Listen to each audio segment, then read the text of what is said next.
Waalaikumsalam warahmatullah. Ustaz. Gimana kabarnya Ustaz? Kabar sehat Kang Salas Aldi ya? Iya Ustaz. Ya, Ustaz perkenalkan saya Salas, yang pada kesempatan hari ini insya Allah akan jadi moderator buat uh, ini kajian terbuan dari BSMI yang temanya itu Baratul Aqabah dan persiapan hijrah, Ustaz. Ya karena mungkin juga ini ya Ustaz sudah memasuki waktunya dan juga Ustaz sudah berada di tempat. Ini Ustaz sudah siap Ustaz ya? Sudah siap, sebentar. Saya masang ini dulu apa? Kabel dulu. Oh ya Ustaz. Sambil menunggu ya, izinkan lagi saya kembali membacakan mengenai singkat dari Ustadz Happy Andi Bastoni, yang dimana beliau merupakan penceramah dan penulis 57 buku, dan juga dosen serta owner dari Pustaka Al Bustan, serta founder dari Kajian Sirah. Ya, Ustaz. Sudah tersambung, Ustaz? Siap. Ya, baik, langsung saja untuk waktu dan tempatnya dipersilakan. Silakan, Ustaz. Baik. Bismillahirrahmanirrahim. Assalamualaikum warahmatullahi taala wabarakatuh. Waalaikumsalam warahmatullahi wabarakatuh. Waalaikumsalam. Alhamdulillah, alhamdulillah rabbil alamin wa bihi nasta'in ala umur dunya waddin. Asyhadu an la ilaha illallah, asyhadu anna Muhammadan abduhu wa rasuluhu la nabiyya ba'dah. Allahumma shalli ala hadzal nabiyil karim wa ala alihi wa sahbihi ajma'in. Rabbi shrah li sadri wa yassir li amri wahlul 'uqdatam min lisani yafqahu qawli. Qala ta'ala fi kitabihil karim, a'udzu billahi minasyaitonir rajim. Bismillahirrahmanirrahim. Laqad kana lakum fi rasulillahi uswatun hasanah liman kana yarjullaha wal yawmal akhir wa dzakarallaha katsiran. Para peserta kajian Rebuan ya, Rebuan malam ya. Kita bersyukur pada malam hari ini dipertemukan kembali oleh Allah setelah 2 pekan lalu kita bersua walaupun lewat online, dan sambil menunggu yang lain barangkali dalam proses gabung dan beberapa juga mungkin berhalangan, kita doakan semoga dalam keadaan baik-baik saja. Dr. Prita, Dr. Basuki juga tadi sempat WA ke saya minta izin, sedang di Surabaya terkait ada keponakannya yang kita doakan 2 pekan lalu, qadarullah mendahului kita, dan kita berharap semoga sang anak menjadi tabungan bagi kedua orang tuanya menanti di surganya nanti insyaallah, serta kedua orang tua yang tinggalkan yang diberikan ketabahan, kesabaran, dan diberikan yang terbaik insyaallah ya. Oke, baik. Jawab sekalian, sebagaimana disampaikan oleh moderator kita tadi, jelang nanti jam 9-an ya, mungkin kurang dikit kita sisakan waktu untuk diskusi ya. Pada malam hari ini kita akan lanjutkan ya, persisnya kajian Sirah An-Nabawiyah, sejarah hidup Rasulullah SAW. Bagi yang ngikuti dari awal kajian kita ini sudah melangkah lumayan jauh ya. Sudah, saya lupa catatannya ini pertemuan keberapa, tapi sudah jauh ya. Kita sudah bahas kelahirannya ya, kelahiran baginda Rasul SAW, masa remajanya, masa kecil ya, lalu kemudian beliau menikah ya, dengan Khadijah karena kita bahas. Lalu baginda Rasul mulai berdakwah ya, menjalankan risalah dari Allah Subhanahu wa taala. Lalu kemudian kita juga sudah kisahkan bagaimana sebagian sahabat Nabi diizinkan oleh Rasulullah hijrah ke Habasyah karena Makkah sudah tidak memungkinkan. Dan terakhir nih, pada 2 pekan lalu kita juga sudah bahas bagaimana baginda Rasul Islam diuji oleh Allah Subhanahu wa taala dengan ujian yang sangat berat, kehilangan 2 orang yang sangat beliau cintai, Khadijah dan sebelumnya pamanda beliau Abu Talib. Nah, 2 orang yang sangat berjasa bagi beliau. Sang paman ya, lebih dari perannya ya, lebih dari sekedar seorang paman ya, tapi lebih dari itu ya, menggantikan ayahanda Rasulullah SAW, memelihara beliau, membackup apa-apa yang dibutuhkan oleh Rasulullah SAW. Namun qadar Allah meninggal dunia yang membuat Rasulullah bersedih karena sang paman meninggal dalam keadaan tidak bertauhid, yang meninggal dalam keadaan agama nenek moyang mereka ya. Disusul 3 bulan kemudian Khadijah meninggal dunia, seorang wanita yang bukan hanya sebagai seorang istri, tapi peran Khadijah ini dalam segala hal, memberikan hartanya, memberikan dukungannya, ya, moral maupun material kepada Rasulullah SAW dan meninggal dunia. Ya. Lalu Allah Subhanahu Wa Taala dalam tanda kutip menghibur baginda Rasul dengan merihlahkan beliau, memperjalankan Rasulullah dalam sebuah peristiwa yang dikenal dengan peristiwa Isra dan Mi'raj. Ya, Isra dan Mi'raj dari Al-Masjidil Haram ila Al-Masjidil Aqsa, lalu kemudian lanjut ke Sidratul Muntaha. Isra secara horizontal dan Mi'raj secara vertikal. Pernah kita bahas. Rasulullah SAW juga berusaha ya, karena Mekah sudah sangat-sangat tidak kondusif. Backup dari paman dan istrinya sudah tidak ada lagi. Maka Rasulullah SAW pernah kita ceritakan mencoba untuk mencari peluang lain dengan pergi ke Taif. Bersama dengan anak angkatnya Zaid bin Haritha, 10 hari mereka melakukan perjalanan ke Taif. Awalnya diterima dengan sangat baik. Namun belakangan Nabi diusir. Ya, gagal ke Taif, Nabi masuk kembali ke Mekah Al-Mukarramah. Nah, inilah tema kita. Ya, masuk tahun ke-11 dari kenabian, artinya sudah 10 tahun Rasulullah diangkat menjadi Nabi. Masuk tahun ke-11 dari kenabian, apa yang dilakukan oleh Rasulullah SAW setelah istrinya meninggal, pamannya wafat sebelumnya, dan beliau gagal, tidak berhasil hijrah ke hijrah ke Taif. Kalau ke Habasyah memang beliau tidak hijrah, hanya para sahabat Nabi saja ya. Tapi kalau Taif ini beliau sendiri yang datang dan diusir. Bahkan sempat dilempari batu oleh anak-anak Taif pada waktu itu ya. Mereka mengusir Rasulullah SAW. Nah, masuk ke Mekah kembali ya.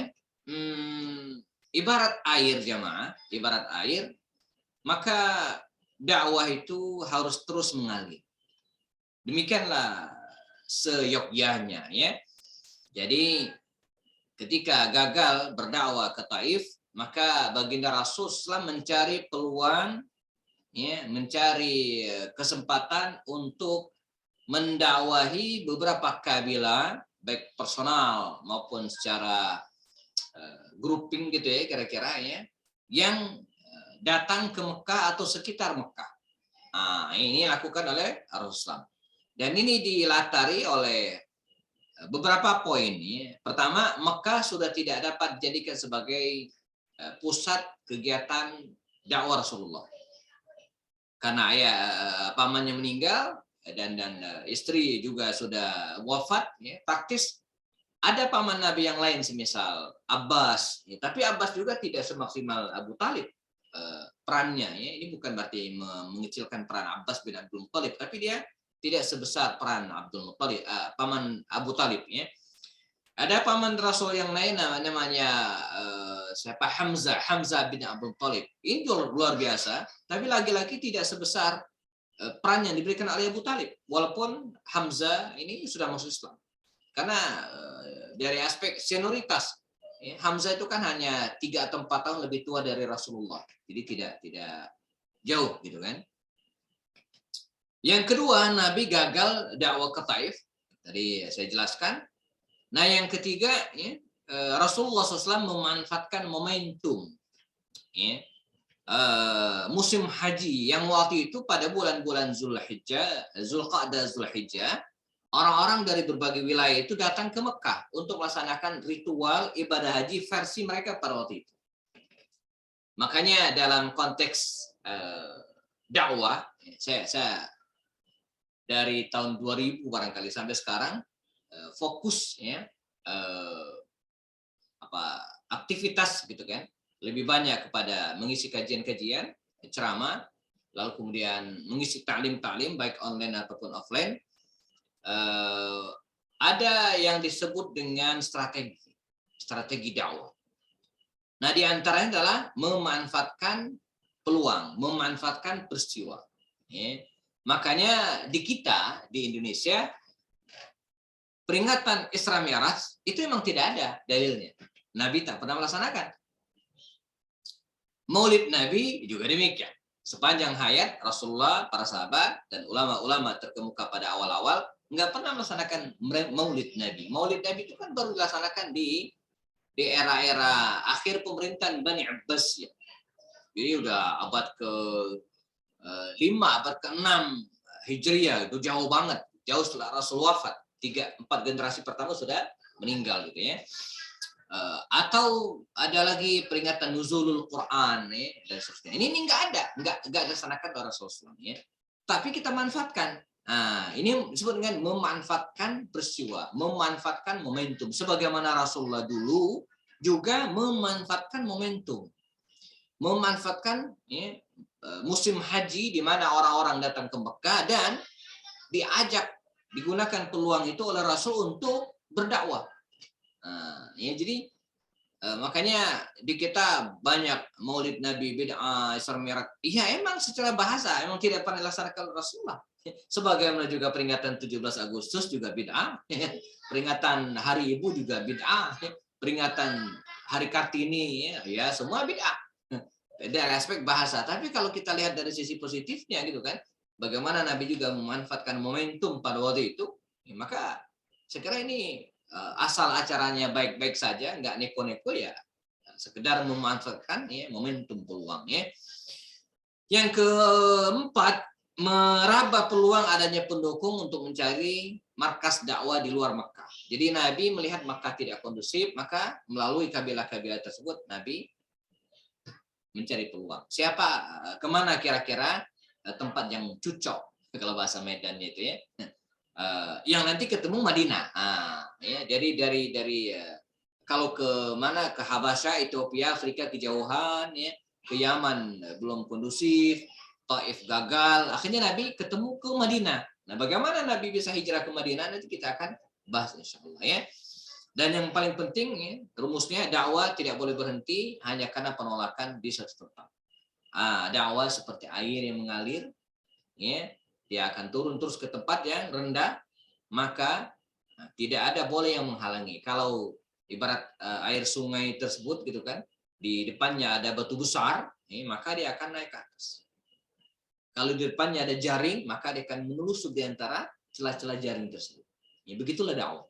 Dia tidak boleh berhenti karena agama kita ini adalah agama misi, agama dakwah, mengajak orang, balighu anni walau ayat, sampaikan dariku walau ayat, ud'u ila sabili rabbika bil hikmati wal mau'izatil hasanah wajadilhum billati ahsan.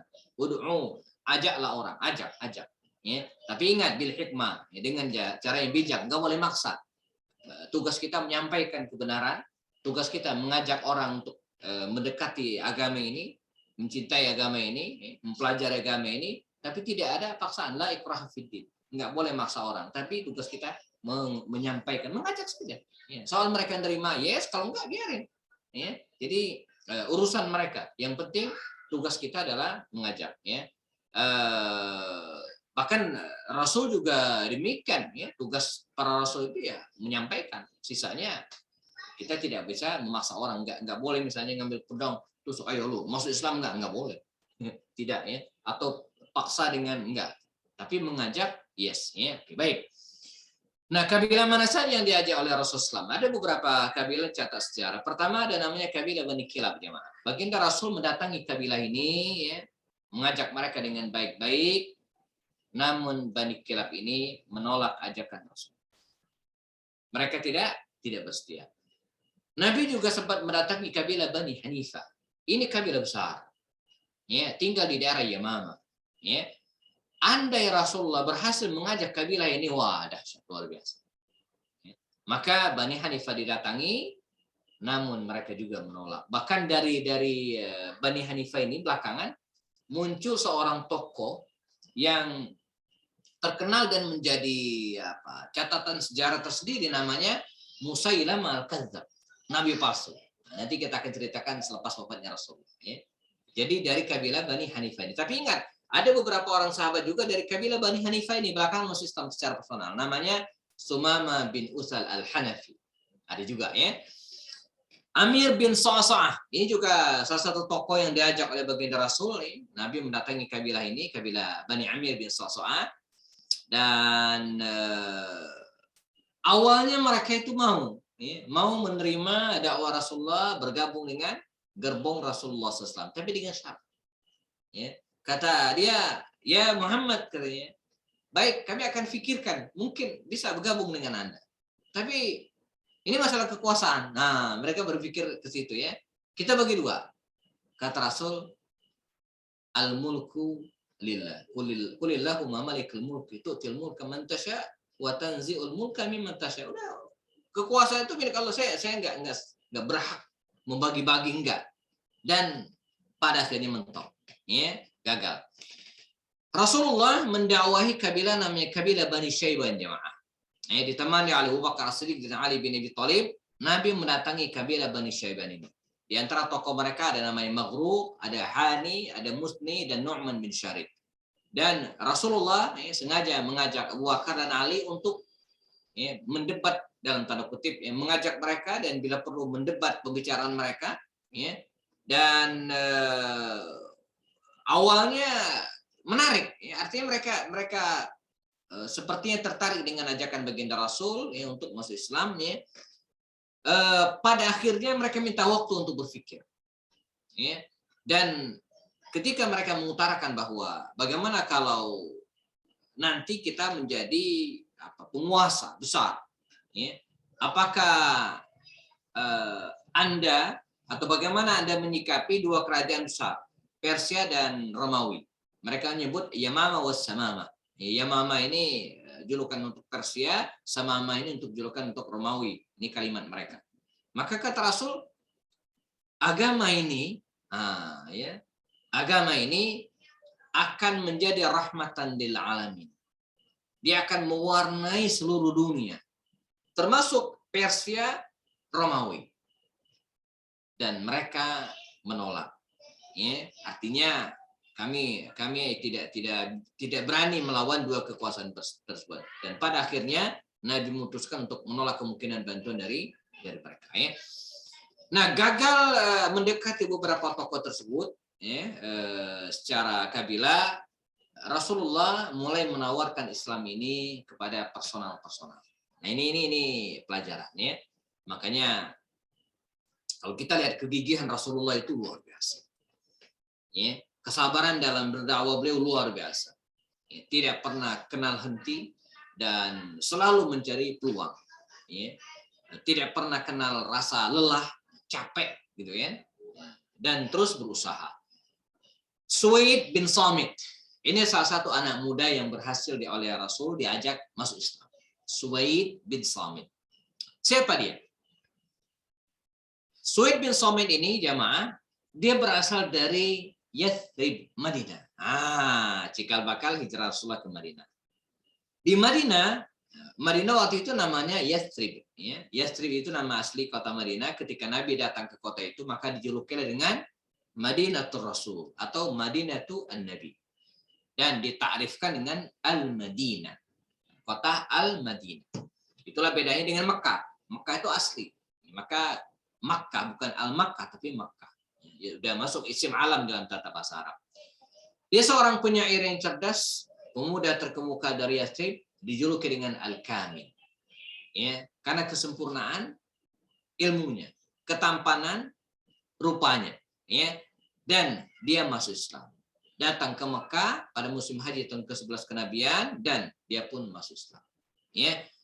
Namun sayang, ketika dia kembali ke Madinah Al-Munawwarah, waktu itu terjadi perang antar suku, antara kabilah Aus dan kabilah Khazraj, dua kabilah besar, dan dia ikut terlibat dalam perang saudara tersebut dan dia meninggal dunia. Perang namanya Perang Buas. Nah, ini kisah Suwaid bin Samit. Namun demikian para ulama sepakat, huwa minas sahabat.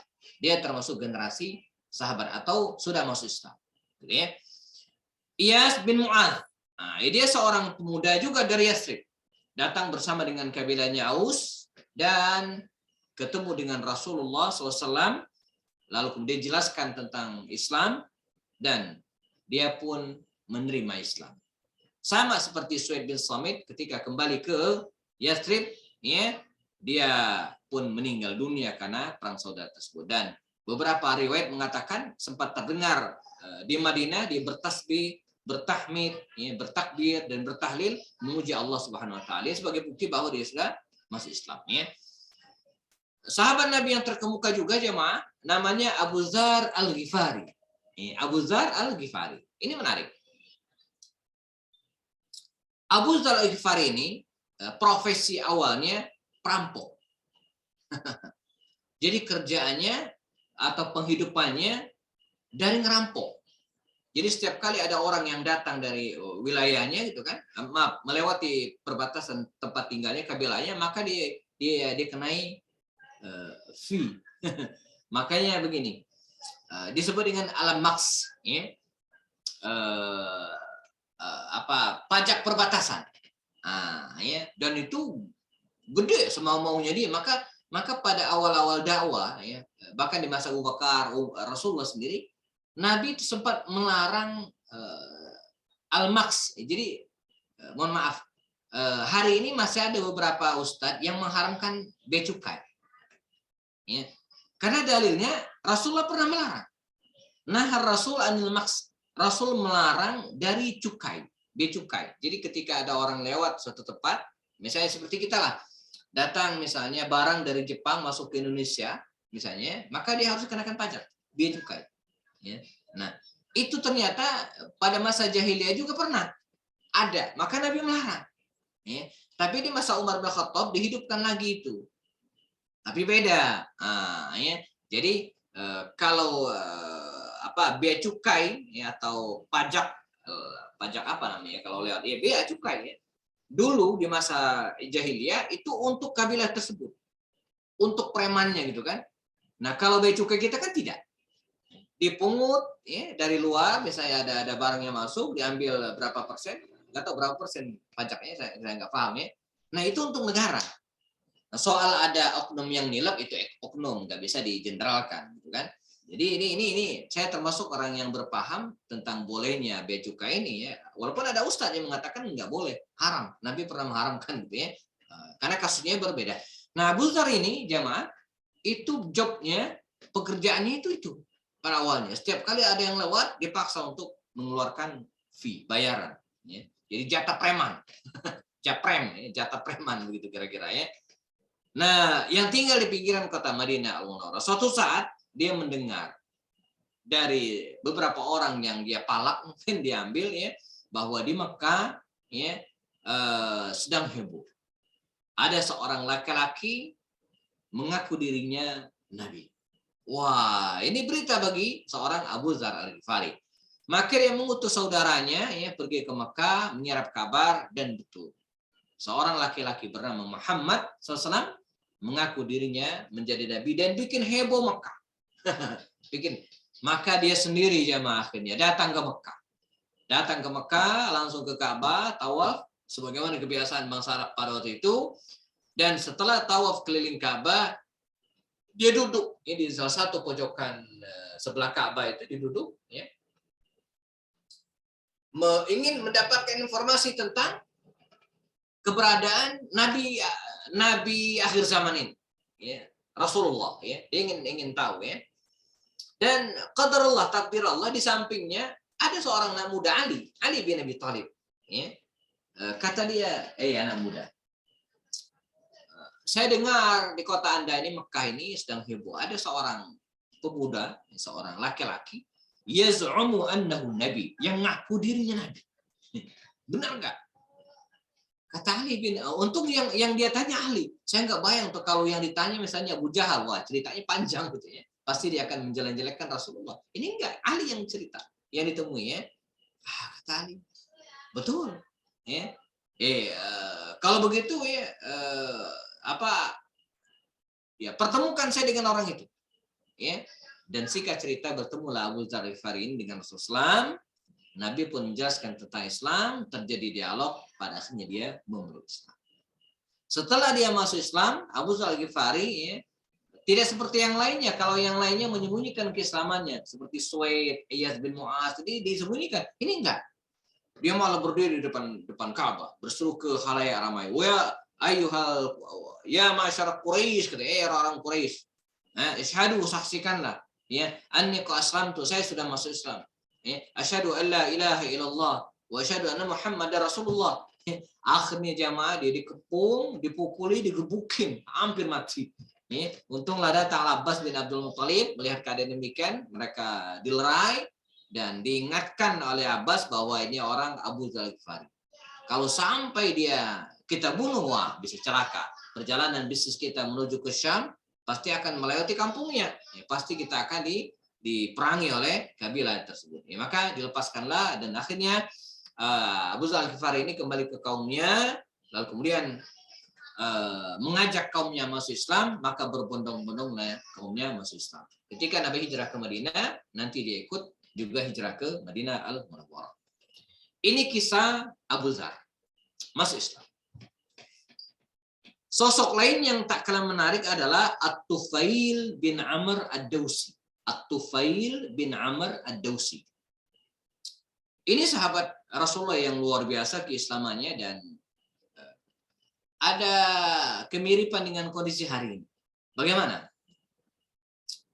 At-Tufail bin Amr Ad-Dawsi ini anak muda, terpandang, penyair, cerdas, pemimpin kabilahnya. Kabilah namanya kabilah Daus. Kabilah Ad-Daus. Dia datang ke Mekah sebagaimana yang lainnya. Ya, datang ke Mekah. Nah, waktu itu tokoh-tokoh kafir Quraisy Mekah semisal Abu Jahal, Abu Lahab, Umayyah bin Khalaf, dan yang lainnya, Utbah bin Rabi'ah, sedang membuat framing tentang Rasulullah Sallallahu Alaihi Wasallam. Mereka pernah rapat, saya pernah ceritakan mungkin ya, untuk menjuluki Rasulullah dengan julukan-julukan yang tidak baik.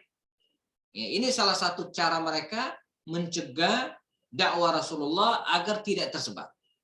Ya, jadi mencegah agar dakwah Rasulullah tidak tersebar dengan cara membuat julukan-julukan yang negatif untuk Rasulullah. Saya ingin sampaikan ini kalau kita bicara tentang teori konspirasi ya, mirip-mirip dengan kondisi hari ini. Ya. Salah satu cara musuh-musuh Islam ya, menjauhkan orang dari Islam itu dengan apa? Dengan memviralkan atau menggalakkan Islamofobia. Ini musuh kita hari ini, jemaah. Ya. Jadi Islamofobia apa artinya? Membuat citra buruk tentang Islam. Islam itu, ajaran Islam itu tidak adil. Ajaran Islam itu zalim. Islam itu teroris, barbar, tukang bunuh, dan julukan-julukan yang lainnya. Sehingga orang tidak tertarik dengan Islam. Ya, ini di Indonesia mungkin dengan cara yang berbeda, gitu kan? Mereka yang berusaha untuk menjalankan sunnah, gitu kan? Misalnya pakai peci, ya, lalu kemudian memelihara jenggot, ya, mengenakan jubah, walaupun jubah sendiri adalah pakaian, artinya boleh kita pakai, boleh tidak. Tapi simbol-simbol Islam ya, itu dianggap suatu hal yang menakutkan. Ya, jadi orang yang berusaha untuk mensiarkan Islam, gitu kan, dihalang-halangi. Ya. Nah, ini di Indonesia, di luar negeri itu lebih parah lagi, ya, lebih dahsyat lagi, gitu kan, di beberapa negara-negara Barat, gitu kan. Bahkan kalau lagi-lagi kalau kita bicara tentang teori konspirasi, langkah-langkah yang mereka lakukan kadang di luar batas kewajaran, gitu ya. Saya beberapa kali ikut seminar ya, tentang teori-teori seperti ini, ada benar atau tidak ya. Misalnya kalau kita boleh menganalisa hancurnya gedung WTC di Amerika, gitu kan, itu kan teorinya ya masuk akal kalau itu bagian dari teori konspirasi, di mana mereka sengaja menghancurkan gedung tersebut yang sudah diasuransikan, gitu kan, yang beberapa orang Yahudi hari itu juga diliburkan. Ini kalau kita bicara tentang teori ini ya, tujuannya apa? Untuk memojokkan kaum muslimin. Sehingga hari ini gedung tersebut dibom, besoknya sudah muncul nama Usama bin Laden sebagai pelaku. Ya. Jadi ini terjadi, gitu kan. Di masa Nabi juga begitu. Nabi dijuluki gila, Nabi dijuluki tukang sihir, Nabi dijuluki stres. Nah, kata-kata ini dihembuskan kepada para pendatang, termasuk kepada At-Tufail ini. Begitu At-Tufail masuk, Tufail kata mereka, hati-hati. Di Mekah ini ada seorang laki-laki. Ya. Wah, kalau Anda sempat ketemu dia, bisa terpengaruh, bisa kena sihir, gitu kan?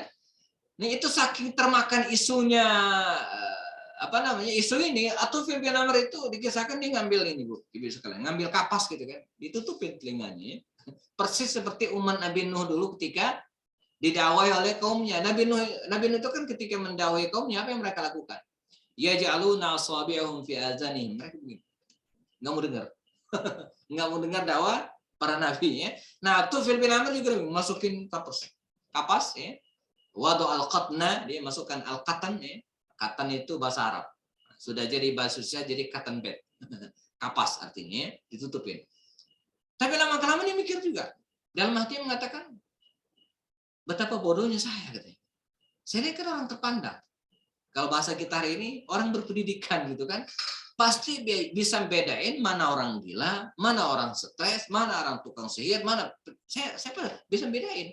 Maka dia dengan pandangan cerdasnya itu ya, dia copot gitu kan, dan Makkah tidaklah terlalu luas bagi seorang At-Tufail. Allah mempertemukan dia dengan Rasulullah, terjadi dialog, bicara dengan Rasulullah, dan dia pun masuk Islam. Nah, kisah-kisah seperti At-Tufail ini jamaah itu banyak kita temukan hari ini. Saya tahun berapa ya? Tahun 2013 saya pernah diundang oleh teman-teman ke Melbourne, Australia ya. Dan di situ ada cerita seorang mu'allaf ya. Saya dapatkan cerita namanya Yosef ya. Lahir dalam keadaan ateis, dia punya agama ya. Tapi lama-kelamaan dia penasaran dengan agama-agama. Maka akhirnya dia pelajari berbagai agama yang ada di Melbourne pada waktu itu ya. Dia pelajari agama Kristen, agama Hindu, agama Konghucu, dan beberapa agama. Tapi tidak ada yang memuaskan hatinya. Ya, bahkan dia sempat masuk, dia laksanakan ajaran agama tersebut, tapi nggak ada yang memuaskan dirinya. Ya. Sampai pada akhirnya satu-satunya agama yang tidak dipelajari adalah agama Islam. Temannya ini letuk, Yosef, Anda sudah pelajari berbagai agama, keluar masuk dan seterusnya, tapi Islam tidak. Anda tidak pelajari Islam. Kata dia, ngapain saya pelajari Islam? Islam itu agama teroris, katanya kan, agama tukang bunuh gitu kan. Lihat aja di Timur Tengah berantem terus, gitu. Ini agama nggak beres. Jadi dia sudah nolak duluan. Jadi dia ini sebenarnya memandang Islam dari luar. Namun pada akhirnya seperti At-Tufail tadi itu ya, Yosef ini sadar. Kata dia, kalau betul Islam itu seperti yang disampaikan orang-orang di media-media barat, ya saya tinggalkan. Tapi kalau sebaliknya bagaimana? Singkat cerita dia pelajari Islam. Dia baca Al-Quran. Disesuaikan dengan ilmunya. Dan di suatu bulan Ramadan, Yosef masuk Islam.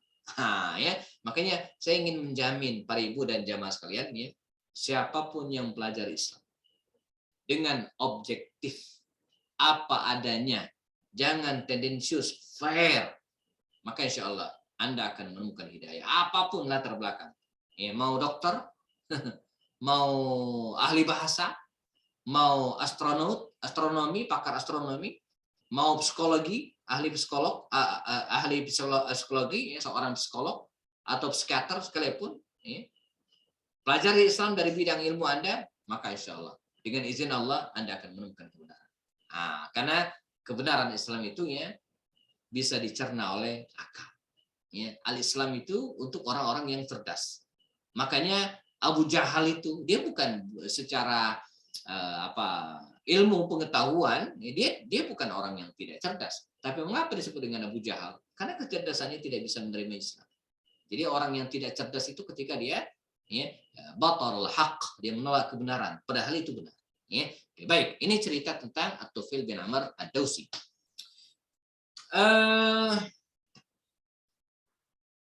Yang lainnya ada anak muda namanya Dhimat Al-Azadi. Ini lucu lagi.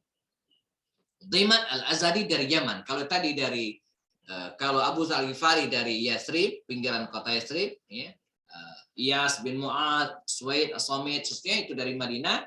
Nah, kalau Dimat Al-Azhari ini jemaah dari Yaman, bagian selatan kota Mekah. Dia dokter kalau sekarang, ahli medis. Ya. Dia bisa bahkan ngobatin orang kena sihir, gitu ya. Pintar meruqyah kalau sekarang ya. Dia datang. Kata orang-orang sebagaimana sampaikan kepada Tufil bin Amr, ya Dimat Al-Azhari, hati-hati. Di Mekah ini ada orang stres. Ada orang gila gitu kan. Ngaco pemikirannya gitu kan. Jangan sampai Anda ketemu. Ya, kalau Anda ketemu bisa ketularan gitu ya. Bisa ketularan. Ini isu-isu ya yang dikembangkan ya dalam rangka membuat citra buruk Rasulullah. Tapi ini justru sebaliknya bagi Dimat Al-Azhari. Kata ibu tuh di Makkah ini ada orang gila, ada orang nggak sehat, nggak waras. Iya. Saya pengen ketemu gitu. Saya ini kan pinter ngobatin orang gitu kan. Saya akan menemuinya, barangkali saya bisa menyembuhkannya gitu kan.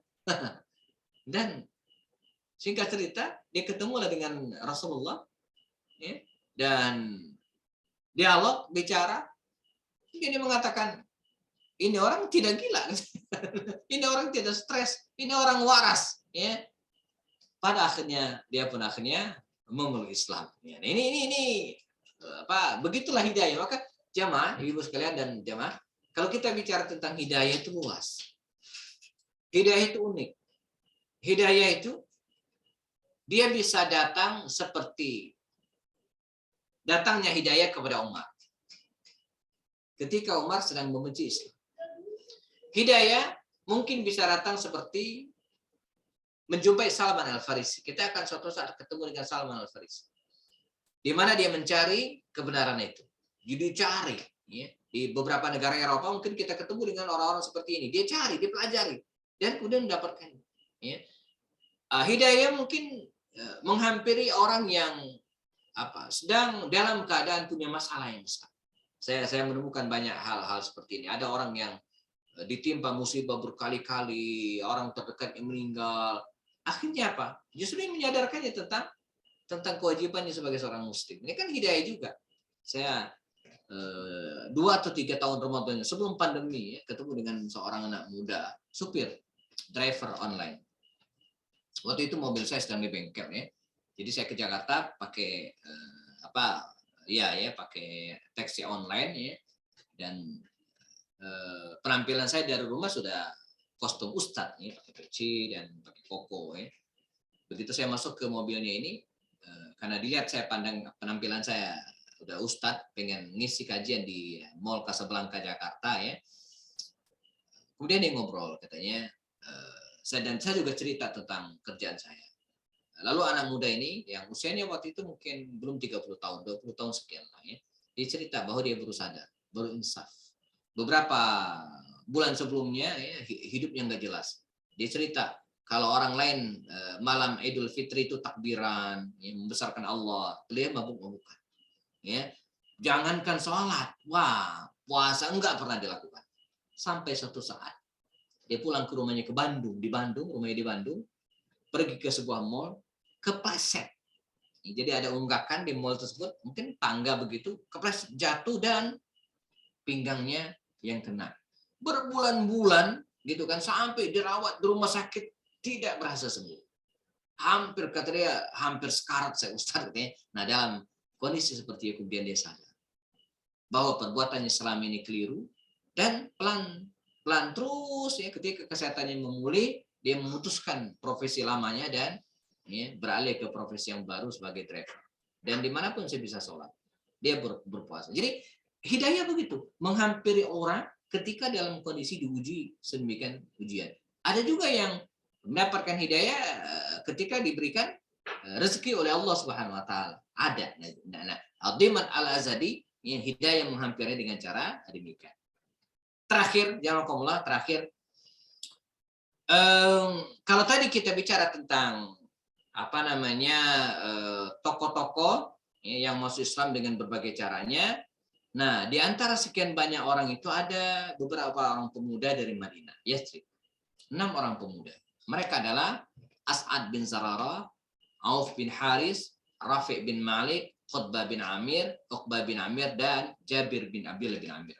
Nah, mereka berenam ya, selama ini memang pernah samar-samar mendengar tentang Rasulullah SAW. Anak muda ini penasaran, akhirnya mereka mencari Rasulullah SAW dan ketemu, dan meminta Rasulullah SAW untuk menjelaskan tentang Islam. Ya, maka bertemulah keenam pemuda ini dengan baginda Rasul di sebuah tempat yang rahasia. Ya, dan Nabi pun menjelaskan apa itu Islam. Keenam pemuda ini akhirnya memeluk Islam. 6 orang langsung. Ya, pulanglah mereka jamaah, ya, pulang mereka ke Madinah Al-Munawwarah. Tahun berikutnya 6 orang pemuda ini datang lagi. Ya, mereka datang lagi, tapi tidak berenam, datangnya ber-12. Nah, datang menghadap baginda Rasul SAW dan bertemu Rasulullah tempat yang tersembunyi di daerah Mina, namanya Aqabah. Di sebuah lembah Aqabah, sekarang ada masjid di situ di Mina itu ya, dan mereka menyatakan diri masuk Islam, membaiat Rasulullah bersumpah setia. Maka peristiwanya disebut dengan Baiatul Aqabah yang pertama. 12 orang. Pulanglah 12 orang ini, ya, dan bersama dengan 12 orang ini, Nabi menyertakan sahabat beliau namanya Mus'ab bin Umair. Ya, berangkatlah ke Madinah. Tahun berikutnya, tahun ke-13 kenabian, mereka datang lagi menghadap baginda Rasul. Bukan ber-6, bukan ber-12, tapi ber-70. 70 laki-laki, 2 orang wanita. Masuk Islam berbondong-bondong di tempat tersembunyi tersebut dan membaiat Rasulullah. Peristiwa disebut dengan peristiwa Baiatul Aqabah yang kedua. Ya, dan pulanglah mereka ke Madinah Al-Munawwarah. Jadi dalam kondisi demikian Madinah sudah terkondisikan, sudah lebih dari 100 orang masuk Islam. Inilah yang menjadi muqaddimah, prolog hijrahnya Rasulullah SAW ke Madinah Al-Munawwarah. Ya, nah bagaimana detail tentang hijrahnya Rasulullah SAW dan para sahabat ke Madinah ini ya, ini akan kita bahas pada pertemuan berikutnya. Ya, jadi dengan masuk Islamnya 6 orang, 12 orang, lalu 70 orang ya, ini menjadi modal atau pengkondisian ya Rasulullah ya di Madinah, sehingga dipastikan ketika beliau hijrah ke Madinah tidak akan ada penolakan yang berarti karena sudah ada Muslim di situ. Ya, sudah ada 3 gelombang yang pernah mendatangi Rasulullah SAW. Nah, bagaimana proses hijrah Rasulullah dan para sahabat? Ya, lika-liku apa saja yang akan mereka hadapi nanti? Ya, ini tema kita pada bahasan depan, insya Allah sebelum Ramadan. Ya, jadi dan pertemuan depan itu ya menjadi pertemuan terakhir untuk episode sejarah hidup Rasulullah sebelum hijrah. Kalau dalam perkuliahan, ibu-ibu sekalian ya, setelah itu biasanya ya ada UTS, ujian tengah semester. Untuk lanjut ke serial berikutnya. Insya Allah. Ya. Oke, baik. Jam di studio 8 lewat, ya hampir 8.50 ya. Kita sisakan. Nah, ya. Kita sisakan 5 ada sisa 7 menit, Ustaz. Monggo, kalau ada yang ingin diperdalam, dikonfirmasi, ditanyakan, kita ada waktu yang cukup. Insya Allah. Jazakumullah khair. Assalamualaikum warahmatullahi wabarakatuh. Waalaikumsalam warahmatullahi wabarakatuh. Syukran materinya, ceritanya Ustaz yang sangat luar biasa. Ya, baik, kita beralih ke sesi tanya jawab atau sesi diskusi. Jika dari peserta Bapak Ibu yang hadir pada malam hari ini ada yang ingin memberikan pertanyaan, ya sangat terbuka, bisa melalui chat atau raise hand. Dan juga langsung unmute untuk menyampaikan pertanyaannya. Apakah ada yang ingin memberikan pertanyaan? Silakan. Assalamualaikum warahmatullahi wabarakatuh. Izin Ustadz. Waalaikumsalam. Silakan. Saya lagi di jalan ini Ustadz. Menyimak Apa, terus. amin. Silakan. Saya ingin bertanya tentang hukumnya seseorang yang menikah untuk menjadi seorang misionaris ke Islam. Jadi dulu saya punya apa namanya, punya kawan-kawan. Jadi kami mempunyai misi bagaimana mengislamkan seseorang dengan cara pernikahan. Nah, itu hukumnya bagaimana Ustadz untuk pernikahannya? Apakah itu mendapatkan ridho dari Allah atau tidak? Nah, itu saya mohon bimbingannya karena pada masa-masa itu pernikahan itu buat kami itu adalah sesuatu yang sangat sakral, dan pernikahan itu kan seumur hidup sekali, dan kita menjadikan misi bagaimana mengislamkan seseorang dan menghidayahkan seseorang melalui jalan pernikahan. Ya, itu aja Pak Ustaz. Oke. Terima kasih. Ini saya konfirmasi, ini laki-laki Pak ya, Iya. yang ingin di objeknya yang perempuan gitu ya? Iya.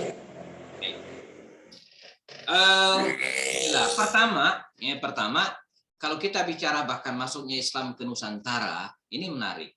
Ya, Islam masuk ke Nusantara itu bukan melalui penjajahan, ya, bukan juga melalui peperangan, tapi melalui dua jalur. Pertama, ya, melalui perdagangan, ya, bisnis. Yang kedua, pernikahan.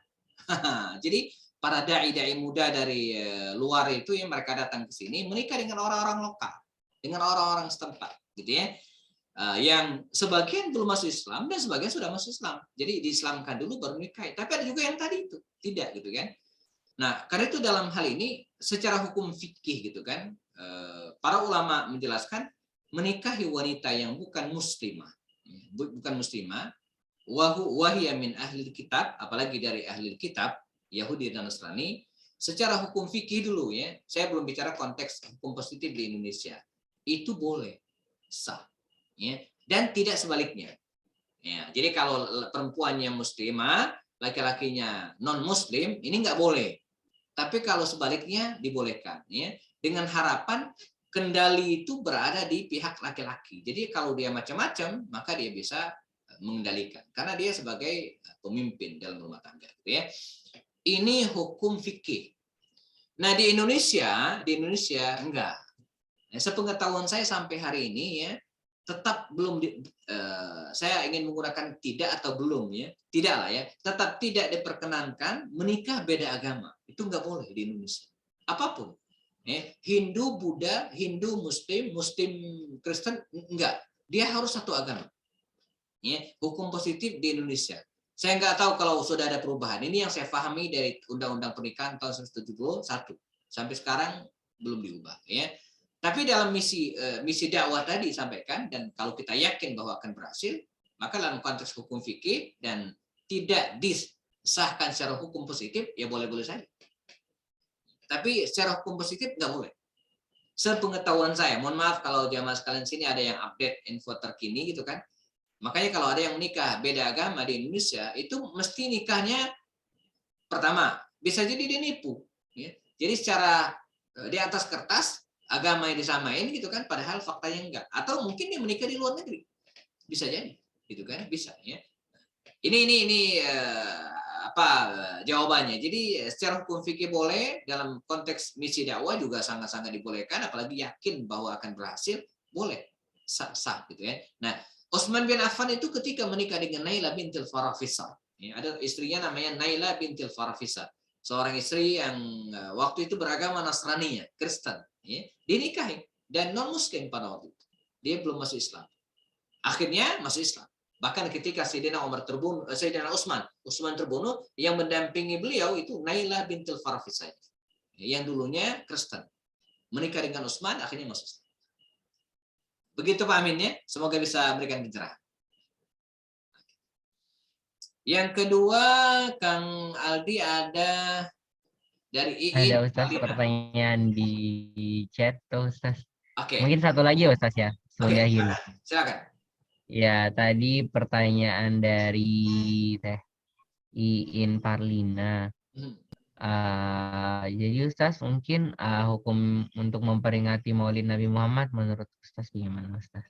Ya, tadi sudah saya sampaikan secara asal bahwa kegiatan peringatan Maulid Nabi, Isra Mi'raj, Hari Ibu, Nuzul Quran itu nggak ada tuntunannya dalam sejarah Islam, syirat Nabawiyah ya. Tapi ini bisa dimasukkan dalam bab yang disebut dengan al-istihsan ya. menganggap baik sesuatu walaupun tidak ada. Karena di dalamnya ada manfaatnya gitu kan, maka boleh dilaksanakan. Sah-sah saja. Tapi dengan syarat dalam pelaksanaan tersebut ya tidak ada yang melanggar, misalnya ya peringatan Maulid Nabi tapi dengan dangdutan, yang enggak lah. Ya, atau peringatan Maulid Nabi misalnya campur baur laki-laki perempuan pesta, yang enggak. Ya. Tapi selagi kontennya itu misalnya taklim, ada yang baca Quran, lomba musabaqah hafzul Quran, ya boleh-boleh saja. Ini sebenarnya memanfaatkan peluang tadi itu, memanfaatkan momentum. Ya. Nah, jadi momentumnya ada dan karenanya dalam hal ini jangan mengkeramatkan tanggal. Ya. Maka di kita, saya kalau lagi musim itu bisa apa? Peringatan Maulid Nabi itu saya bisa hadir di 5 bahkan sampai 7 kali. Karena beda-beda. Ya. Misalnya hari ini di sini, masjid ini, besok di sini, besok judulnya peringatan Maulid Nabi, tapi bukan 12 Rabiul Awal. Cuman judul doang gitu ya. Dan isinya ya ceramah gitu kan.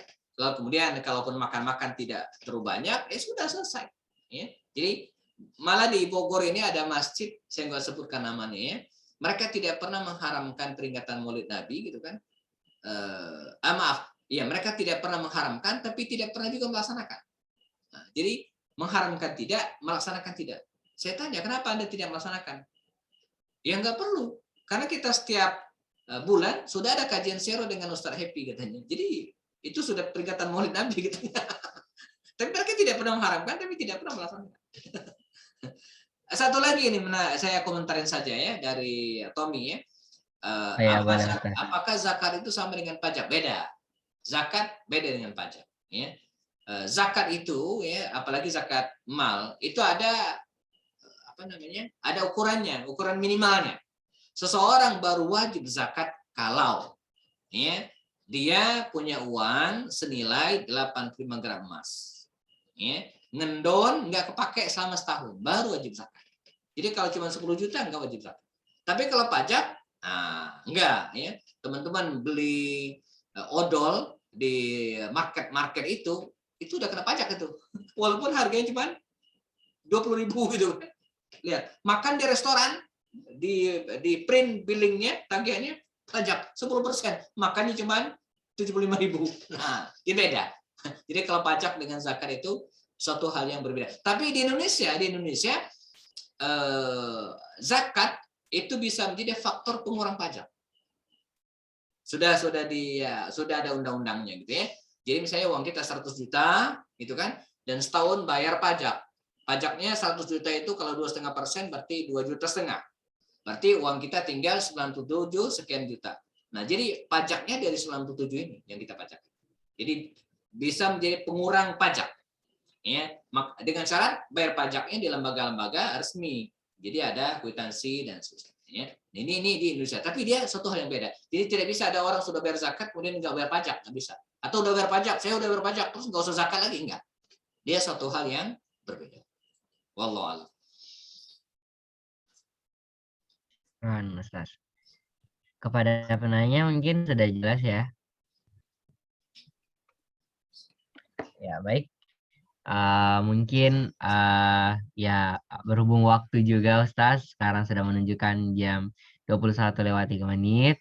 Ya mungkin itulah sesi untuk kajian rebuan pada malam hari ini. Ya kita tutup. Mungkin sebelumnya terima kasih banyak Ustaz. Sama-sama kita tutup acara kita pada malam hari ini dengan mengucapkan banyak istighfar. Astagfirullah dan juga doa kafaratul majelis.